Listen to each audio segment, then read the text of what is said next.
Hello everyone. I hope you all are fine. So today we will see a different setup altogether. Just in yesterday's class, I told you that we're gonna do our problems from now onwards on Spyder, and this Spyder can be installed. If you install Python XY, you get all the features. You get iShell there, you get this thing Spyder, and you get Anaconda. Different interface you are getting over here. So this setup that you are seeing over here, it's can you see everybody? Yes. Yeah, this can be installed in Windows, and if you are using Ubuntu or Linux, it is inbuilt. Python is inbuilt over there. For Windows users, you can use this XY. If yes, I can provide you with that. Okay. Fine. So this is the setup of the Spyder part, and this portion, this window that is on your left hand side, where you are seeing this, I've written a code. Let me enlarge it. So this code I have written, this is the place where you will type in your program, your Python programs, and this console, what you are seeing in the right hand side corner, this will deliver you the result. It will show you the result once you run this program. So and on top of this, I have another box which is empty now. Once I run the program, I'll explain actually what it means, okay, and what features it shows you. Fine. So I was doing some other programs with some other semesters. So I have lots of programs over here done. So this was mainly for you, this part I was typing. Just see, yesterday we have done this curve fitting. Remember? Yes, the same, exactly same program I have typed in this part, where I have imported NumPy as NP. I have taken NumPy polynomial function. I have to show the curve. I have also imported matplotlib.pyplot. Then the same things, XY values that yesterday we have taken, the same values I have considered here for today's program. And the same thing, the coefficients, the y-fit and the plotting part, exactly the same thing I have copied from there. Okay. Okay. I just want to show you something, that once you run this program, you can see this button over here. So this is actually run. Once you run this program, you will see the output over here in this section, and the values of the variables that you have used in this program, all the values of the variables, including their data types and the size of each variable, will be shown in this box, in this empty box. Okay, so let us run this program. Press this. Okay, sometimes you'll get this sort of prompts and all. Don't worry. It is actually, I have opened and I've been doing a lot of programs for a long period of time. So it's wanting to open a new console. So just press OK and go to this part, console, open an IPython console. Click that, you'll get a fresh new console being opened in this part. Can you see it? Yes. Yes. Yes, I will explain each and every feature over here that you're seeing, so that it's easier for you to handle Spyder and write your programs over here. I will explain along with the programs as I do. I'll explain each features along with the programs that I'm carrying out. Okay, like I just said, you have to go to console and open a new console. So when I'm doing the program, alongside I'll explain all the details of this above functions and all. Okay, so let us run the program now. So are you able to see? Fine. See over here, the program is being run. This was the first part that was already there. Now it has said my program is being run. It will give you where and which part is stored and all. And you remember the curve we had got yesterday that was fitting by polyfit. We had to open a separate window to see the curve, but over here you can see your curve, your program, your variables all in one frame. So this was my curve. Exactly the same thing is shown over here, and over here on top, just check you have taken X and Y as your arrays, X and Y. Those were int 32 types, and they have taken the size as say 10. And you can see the values over here. The values are also written. Array you have taken from 0 to 90, then Y array over here, and the Y fit values are shown, and the coefficients are also shown. And over here, the data types are also shown for YFIT. It is a float. That means decimal numbers are being shown over here. And now 64-bit, okay? So is this part clear? I'm not explaining the program once again. Just go back to my last class. Over there in iShell, I have in details explained each and every part. Why have I used this coefficient? Why fit? And what is the need for polyval and polyfit and all, okay? So I just wanted to show you this thing. Now moving on to some of the programs that yesterday we were doing, some small programs.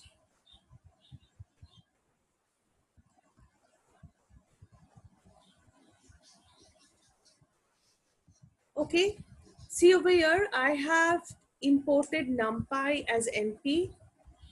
Yes, it's small, I'll just enlarge it. Is it visible now? Okay.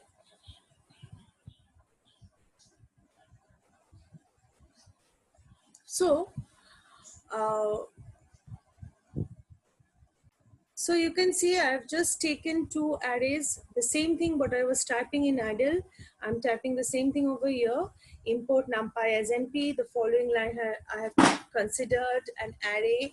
I have taken np dot array and this value. I have taken b, another array and this value, and I have added them. So I have written print a plus b. Okay, just addition of two NumPy arrays. So just check over here, run, and you find your value. It is being shown here. Can you see?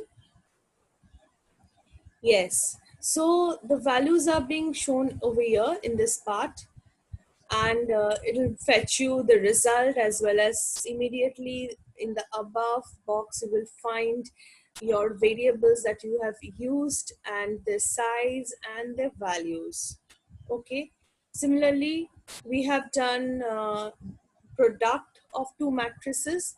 This is also the same program for the product that we have written in idle. I've just written that. I've just actually I've saved my program, so I've just opened that program from my computer, from my laptop, and I have got this part. Okay, and just run this program and see. I've taken two arrays, two NumPy arrays. I want to do the dot product of them, or the inner product, and I want to print C. That means I want to see how my C turns out to be. So you see is showing you the value of the product over here, and instantly the variable C is listed above. Okay, it's very simple. Program 3, what we have done, we have okay, this was the other program that we have done, that matrix arrays from NumPy. I hope you remember that. Matrix arrays from NumPy. Okay, this program was matrix array from NumPy product of those matrix arrays. And the same thing, we have considered two matrix arrays, and then we have multiplied and kept that in C, and final output I'm just trying to see by printing the value of C. So run your program and you get the value over here. Okay, you can see. Okay, so the next program, yes, yes, all the values will be listed above, as many as values you, as many as programs you continue to do, uh, all the values will be listed in above window. Okay, now in this part, this program also we have done, we have transpose, we have done transpose, trace and rank of matrix in the ideal shell. I've just tried to show you the thing over here. I have imported NumPy, then I have taken an array in the format of A range 12 and reshaped that to be of, suppose I just don't want this part, okay. So I have cut that part, okay. Now I just want to see how my A has turned out to be. Then what will I do? I just see my A has been formed. This is my A. I have 12 elements from 0 to 11. You are using A range, don't mix up with linspace. So you have 0 to 11 elements and they have been formed in 3 cross 4 order. That means 3 rows and 4 columns have been formed and you have printed. Now what do I want to do? I want to transpose this. So I just do np.transpose of matrix A and keep that in B. Okay, save it in B. So I now print B and I see how it has transposed. So you can follow. There was 3 rows and 4 columns. Now it become 4 rows and 3 columns. So the matrix has been transposed. Okay, are you following? Yes. Then trace of a matrix is also another program that we have seen in Ideal Shell. I just want to show you so that you don't have any doubt regarding your programs, regarding how to do an Ideal and how to do the same thing in Spyder. Later on, I will, once you complete this in NumPy, SciPy, and the rest of the thing, matplotlib and all, we will do all these programs in Anaconda, okay? I want you all to be familiar with all the platforms where you can do Pythons. Okay, so over here the same program actually, but I've taken say 16. That means the matrix A or the array A that would be formed. It would be 4 cross 4 matrix where I will be having 16 elements from 0 to 15, and I want to find out the trace of that. Then I have taken trace A comma 1. You now know what does all this mean. So just don't panic. Yes, I can show stepwise as well. Let me cut this part. Okay, up till now if you want I can show. See, my A is this, okay, 0 to 15, and it's a 4 cross 4 matrix. So I have printed my A. Now the second part was that I want to find out the trace. So if I wish to find out the trace, I just write np.trace of matrix A and I keep it in C and print C. So now run. So you see your matrix trace is being shown over here. It's coming out to be 30. Have you seen it? Okay. The following thing was that A comma 1 and all. So now if I want to do this part only. So B equal to np dot trace A comma 1. Okay, I will send all the programs, but I want you all to do the programs on your own because we have done these programs in Ideal Shell. I'm just repeating this for you all to get familiar with Spyder, because from tomorrow's class we will begin with more complex problems. So just get familiarized with this part. But these programs, if you want, I will send you all via email, but I just want you all to practice on your own for once. Okay. Okay. So now if I want this part, then I just type, sorry, press enter and run, or and I see that the trace has been of this command has been put forward. It gives you 18 over here. You can see that means first it was showing you the diagonal value, and then the upper diagonal, the upper line of this diagonal, that means 1, 6 and 11 value is being shown. Now if you want to see the below section, what you should do, -1, -2 and all. Okay, so off diagonal elements, I mean to say, so this will give you the off diagonal elements trace. Okay, trace of off diagonal elements. Let us check. Okay, so you got, it is giving you this diagonal element. Diagonal is 0, 5, 10, 15, and off diagonal is this side, and so 4, 9 and 14 adds up to 27. Okay. Okay, this was also done yesterday, and this is actually the stacking we have done. So I have written two NumPy arrays and simply the same program. Okay, this np.vstack, and I will find that these two are being stacked on top of one another. Fine. So just check.